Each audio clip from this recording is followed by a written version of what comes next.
ثم أورثنا الكتاب الذين اصطفينا من عبادنا. وقال رسول الله صلى الله عليه وسلم خيركم من تعلم القرآن وعلمه. محترم حضرات، اساتذہ کرام، عزیز طلباء، یہ ہم سب کی خوش قسمتی ہے کہ اللہ تعالی نے مختلف محلوں سے، مختلف گاؤں سے، مختلف شہروں سے چھانٹ کر آپ لوگوں کو یہاں پر جمع کر دیا ہے. صرف قرآن پاک پڑھ رہے ہیں، پڑھا رہے ہیں. آپ کے ہم کتنے بہت سے بچے ہیں جو دن بھر گالیاں بکتے رہتے ہیں، گانے گاتے رہتے ہیں، لڑائی جھگڑے کرتے رہتے ہیں، گلی کوچوں میں گندے سندے گھومتے رہتے ہیں. ان سب میں سے چھانٹ کر اللہ تعالیٰ نے آپ لوگوں کو یہاں لا کر کے جمع کر دیا. ماشاء اللہ ہم وضو کر رہے ہیں، نماز پڑھ رہے ہیں، پاک صاف ہے، قرآن پاک کو ہاتھ میں لے کر پڑھ رہے ہیں. کتنی خوش قسمتی کی بات ہے کہ آپ کی نظروں کے سامنے قرآن پاک ہے، ہاتھ میں قرآن پاک ہے، قرآن پاک سن رہے ہیں، پڑھ رہے ہیں زبان سے. اللہ تعالیٰ نے کان کو، آنکھوں کو، ہاتھوں کو، سب کو قرآن پاک میں لگایا. یہ کتنی خوش قسمتی کی بات ہے.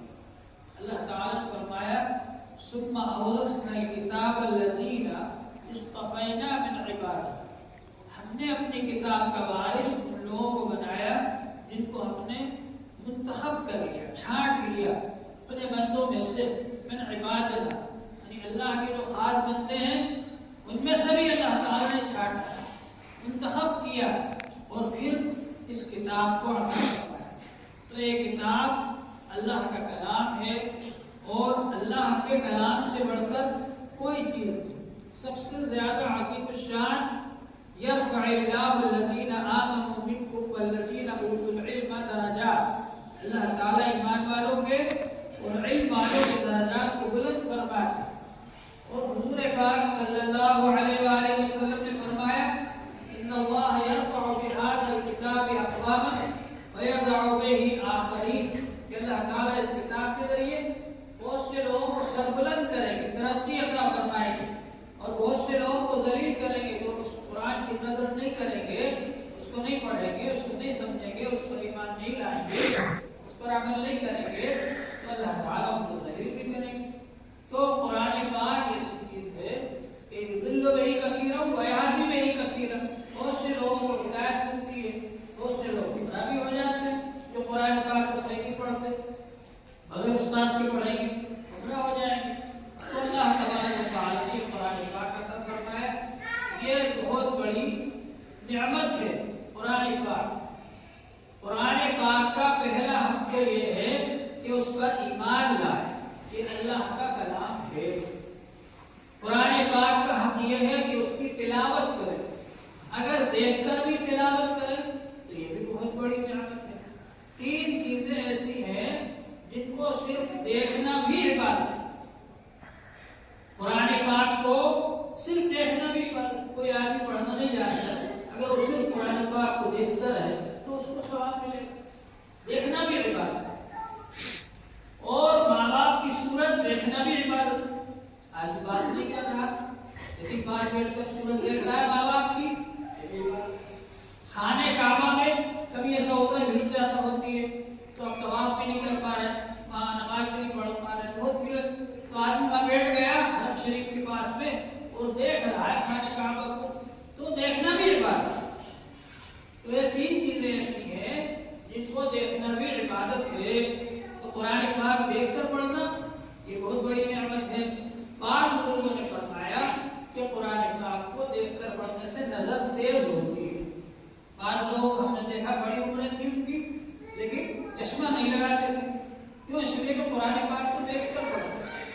قرآن پاک کو آپ دیکھ کر پڑھیں گے تو انشاءاللہ چشمے کی ضرورت نہیں پڑے گی، لگا بھی ہوگا تو اتر جائے. تو اللہ تبارک و تعالیٰ نے قرآن پاک کو ایسی نعمت بنایا.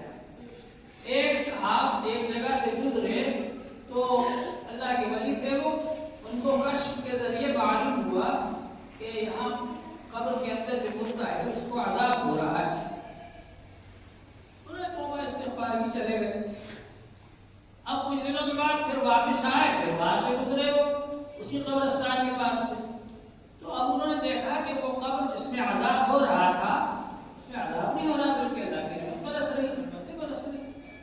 ان کو بڑا تعجب ہوا، انہوں نے گاؤں والوں سے پوچھا کہ کس کی قبر ہے؟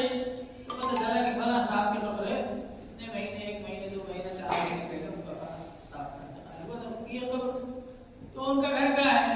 تلاش کرتے کرتے گھر پہنچے، اور اس کے بعد معلوم کیا کہ بھائی آپ لوگوں نے کوئی ایسا نیک کام کیا ہے ابھی قریب میں؟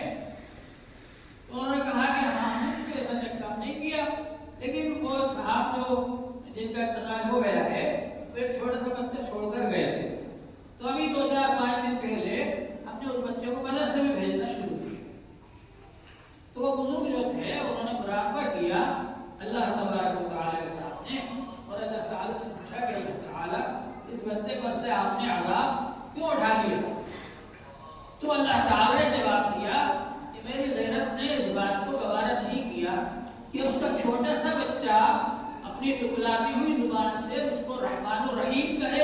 اس نے پڑھا بسم اللہ الرحمن الرحیم، تو وہ چھوٹا سا بچہ بسم اللہ الرحمن الرحیم پڑھے اپنی چھوٹی سی زبان سے، ٹکلاتی ہوئی زبان سے، اور میں اس کے باپ کو عذاب دوں؟ میری غیرت نے اس بات کو گوارا نہیں کیا، اس لیے میں نے عذاب اٹھایا۔ تو اللہ تبارک و تعالیٰ قادر مطلق ہے، تو قرآن پاک صرف پڑھنے سے بھی، دیکھ کر پڑھنے سے بھی فائدہ ہوتا ہے۔ حدیث پاک میں آتا ہے کہ جس کا بچہ قرآن پاک ناظرہ دیکھ کر پڑھ لیتا ہے اللہ تعالیٰ اس کے ماں باپ کی مغفرت فرماتا ہے۔ بہت بڑی نعمت ہے قرآن پاک کا پڑھ لینا، پھر اس کے بعد میں اس کو حفظ کر